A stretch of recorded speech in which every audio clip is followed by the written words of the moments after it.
Hi YouTube, Francis here. Thank you for coming back to my channel. If this is your first time here, I bid thee welcome. There is a subscribe button and a bell below if you want to help support this channel, and you can do that through subscribing, and that way you also be notified as to when I upload more content, which I do on a rather ad hoc basis.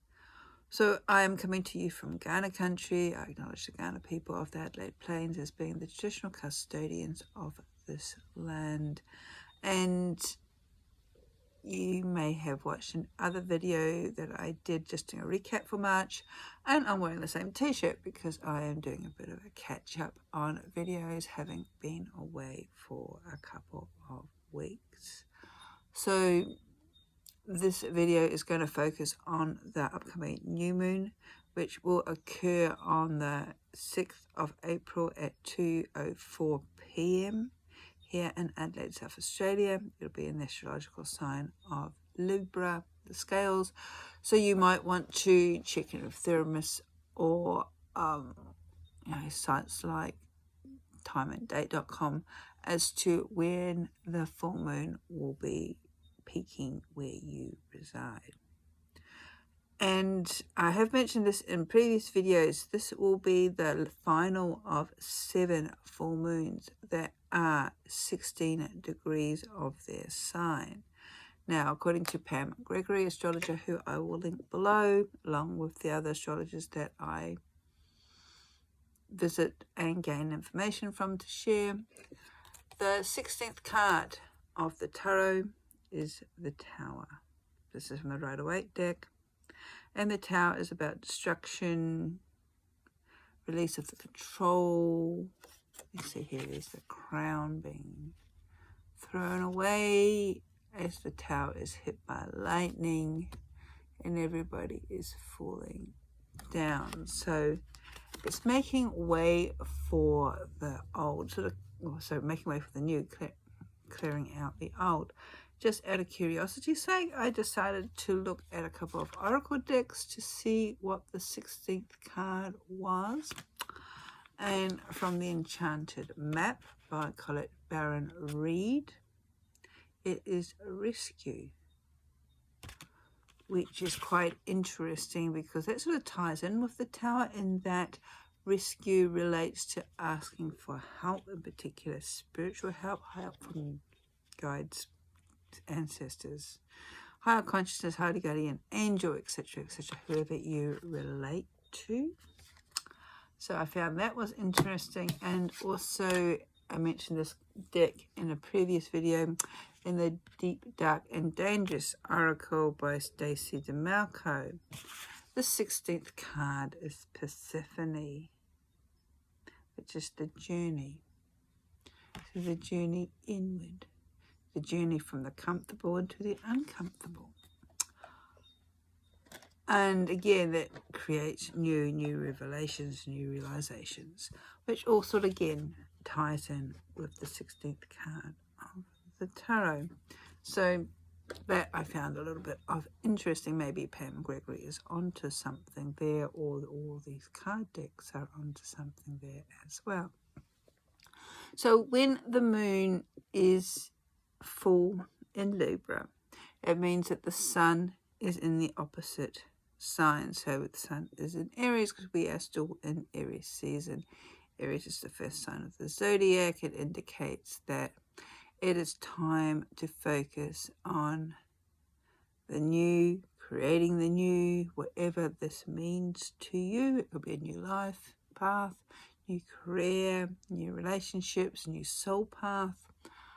It could also be a new world order, so to speak, whatever that means, just putting it out there. And it's quite significant, this Arian energy, because there are 4 planets in Aries at the time of the full moon, all utilizing this initiatory energy, all being reflected across the cosmos at the full moon. So at the new moon, it was back on the 21st of March, time of the equinox. We had 6 orbiting bodies in Aries, including Chiron and Eris. And I'll talk a little bit more about Eris in a moment. As I said, Chiron is a wounded healer, and Aries has this very pioneering spiritual energy for new beginnings, really sort of enhancing this theme. Further added to this, excuse me, I inhaled half the Sahara when I was away. It's still being integrated or released from my lungs. So the planetary ruler of Aries is Mars. Mars is actually in Cancer at the moment, but it is out of bounds, and that means that on its sort of ecliptic journey, it is actually outside of the degrees, and it'll be outside of these its normal degree stations. Does that make sense? I don't know, maybe I'm just all jet lagged, until May this year. So when a planet's out of bounds, it means that it's very unstable, shall we say? So we've got a fiery planet. Mars is the god of war in Roman mythology. Very forceful, very powerful, very pioneering, very head-orientated, out of bounds, out of control, uncontainable at the moment. Interesting times. Okay, so back to this full moon in Libra. Full moon, it's time to illuminate what we need to bring into balance, Libra, in our lives. It's time to step away from maybe our own personal agendas, our subjective awareness, and start looking at things from a different perspective, a different angle, and doing this to bring everything back into balance, because that is what Libra talks about, being the scales of justice, balance, harmony, cooperation. It helps also to diffuse all of these assertive, fiery energies of Aries and also Mars. So as I said, we have the Sun, we have Jupiter, we have Chiron, all in Aries. Next door in Taurus, we have Venus, we have the North Node, we have Uranus, and both Aries and Taurus are self-focused signs, meaning that they are about our self-identification, our values, how we see things, looking at who we are, how we identify ourselves, how we view the life that we've built, etc., etc. So this is sort of giving us a little bit of a dressing down, or a chance to revisit, balance again, who we are and our place in the world, so to speak. And being in Libra, this moon is actually attempting to pull us out of the sort of self-absorbed bubble of selfness. It's encouraging us to start to consider other people, asking us, where can we step away from maybe something that we have been so invested in, maybe almost to the point where we are narrow-minded in our viewpoints. Step back, breathe, and look or welcome an opposing even train of thought in order to regain this equilibrium, this internal balance. And it's probably quite interesting where we are at, especially if we consider how on a more collective level our society as a whole has been much divided over the last couple of years. We definitely tend to have black and white viewpoints on a whole range of situations and experiences that we have gone through as a collective. And I'm not going to say yay or nay, but I think this moon is reminding us that maybe our opinions, our viewpoints have swung one way or the other to the extremes, and it's time to sort of bring it back into perspective, even open ourselves up to listening to an alternative. Doesn't necessarily mean we have to agree with it, but at least be open to it, and as I said, gain that sense of balance from within, because it's very easy to just sort of be blinkered and narrow-minded, and in doing so dismiss everything. Okay, enough of the lecture. Back to this full moon. Full moons, of course, is a completion of the cycle. The new moon in where we are at Libra was September last year. So if you're keeping lunar diaries, what seeds did you plant back then? Have they come to fruition? It's time for harvesting. And also keep in mind that the full moon will shine a light and expose what we may not have seen or realized before as well. Something that's been lurking in the shadows.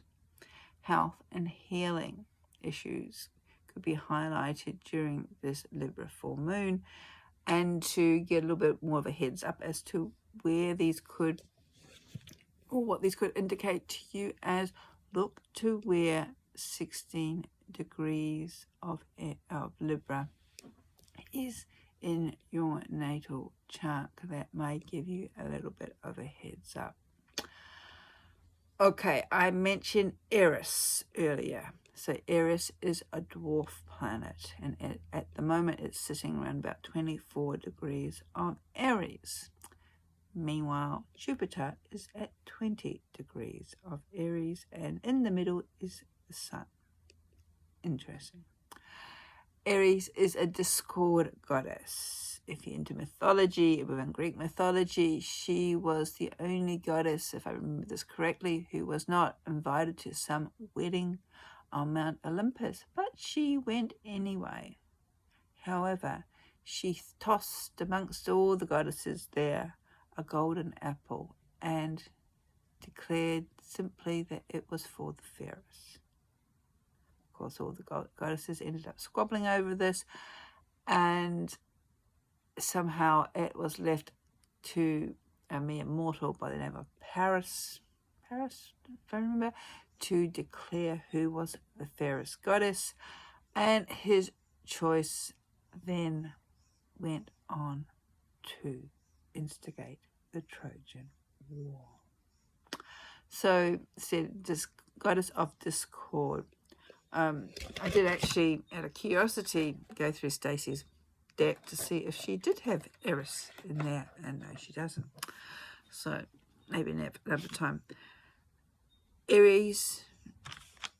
Eris is the goddess of Aries. She takes no prisoner in that she will fight for justice in her own way to the bitter end. Now, her own way is a little bit like natural divine law.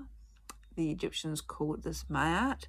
However, Aries, I guess you could say, is Eris, I should say, not Aries. Eris is a bit like Ma'at, but with a little bit more violence, aggression added to it, in that she is this divine ultimate truth beyond our humanistic, egocentric truth. That can be a little bit up for interpretation as well when people talk about divine or universal truth. Usually we have our own slant on what that means to us. So we've got Eris at 24 degrees of Aries, adding energy to this full moon. And on the other side of the sun, we also have Jupiter. It's expanding, supporting, encouraging all this Aries energy. The planetary ruler of Libra is Venus, which is 24 degrees of Taurus. And Venus is also conjunct of Uranus, and Uranus is also a planet, that is connected with sort of freedom and, I suppose, discord, forging something completely new. So this could mean that, especially if you are very open to lunar energies, that these energies could be very disruptive, very unsettling. You may feel that, I don't know, you're losing the plot even. Your little safe cocoon is being dissolved, exposing you. So the best thing to do is, and I have said this earlier in other videos, return to the breath, meditate, gain that sense of self, or that sense of peace, that sense of calm within.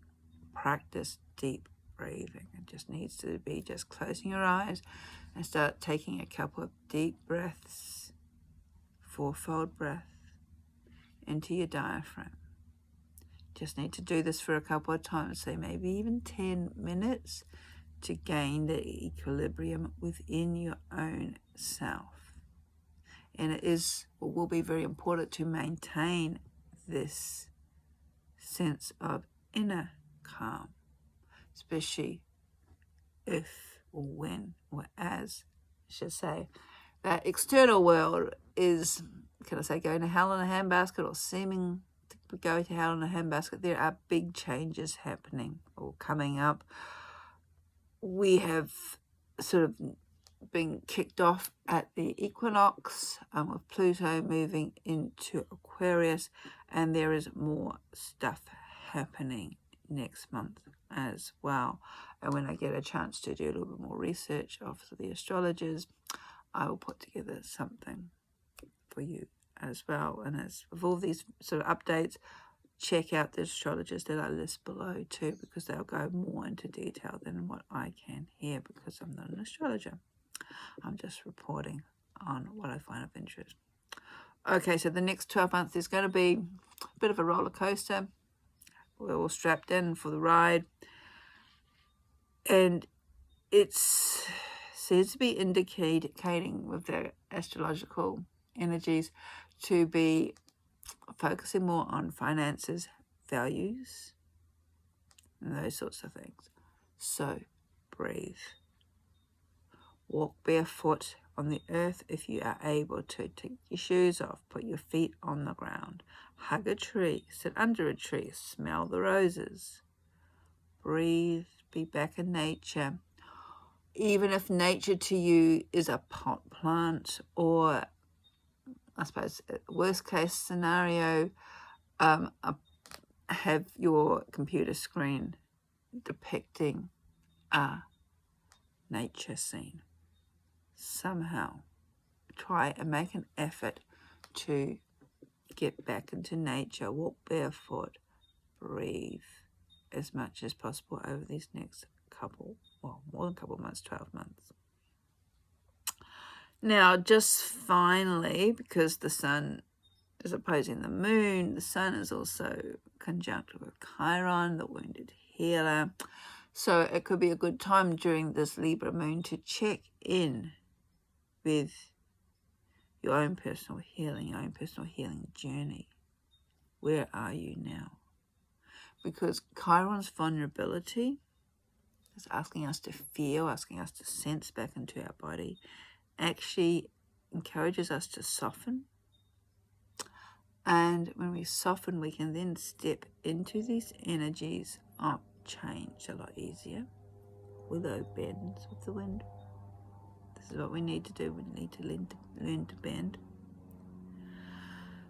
And Chiron can also bring up or open up talents and gifts that we may not originally have been aware of. And these gifts emerge as part of our healing journey, in that they are only brought to the surface once we have gone through the hurt, the rejection, the abandonment, the deep triggered pain, trauma, whatever, and we're coming out, emerging out of the other side. So this is the gift of Chiron, is the dark night of the soul, and then seeing the light at the end of the tunnel. And if we have surrendered to the process, if we've learned to soften into everything and to go with the flow, which means also letting go of the old. These new gifts will highlight a new path, new direction, a new purpose for us. And it's especially important, I'm repeating myself, sorry. It's important, especially when we're coming from a place of, I don't know where I am now. I don't know where to go. And personally been there, done that, got the scars, and 5 years later, still have no idea. So we just open to the flow and go with the ebbing and flowing nature of the universe. Remembering too that there are often gifts lurking in the shadows that our conscious mind won't see because it's so connected with looking at the light. So allow the light of the full moon to shine a light on that part of the self that we've been working on, that maybe needs a little bit more work, that's emerging, that's evolving, that's tendering, that's flowing, that's bending, that's emerging. And keep in mind that Jupiter's there, bringing a degree of confidence, spiritual protection, and possibilities to whatever is opening up. And in doing so, you may even find yourself being triggered again. But try and disconnect and see or reflect on, because the second time around, these triggers often aren't as strong. Often it's highlighting something else that sort of slipped under the rug that we haven't quite dealt with, something that we've been working on but we haven't completed. And the full moon will shine a light at a different angle, looking at things from a different perspective. And this is certainly something to think about. So make sure that you are clear on what is rising within you. Accept yourself more from the heart as opposed to the head. And breathe. It's going to be a little bit of a rocky road for the rest of this year. But that depends on where we are focused at, whether we are head-driven or heart-driven. And yeah, as I said, I'll be back in touch with more 2 cents with. Yeah. Okay. Take care. Blessings.